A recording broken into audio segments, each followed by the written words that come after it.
சூரியன் தொடர இடம்லாம் நம்ம ராஜ்யம். ஆனா ஒரு அரசனோட ஆட்சி காலம் அந்த சூரியன் மாதிரியே உதிக்கும் மறையும். ஒரு அரசனுடைய உண்மையான வலிமையை அவனுடைய அன்பு. ஆனா நான் 10 முஃபாசாக்கு சமமானவன். முஃபாசாவோட கால் தூசிக்கு கூட நீ சமமாக மாட்டே.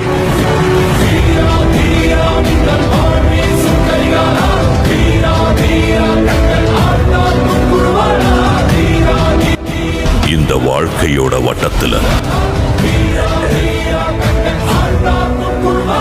ஓ இடத்தை நீ பிடிக்கணும்.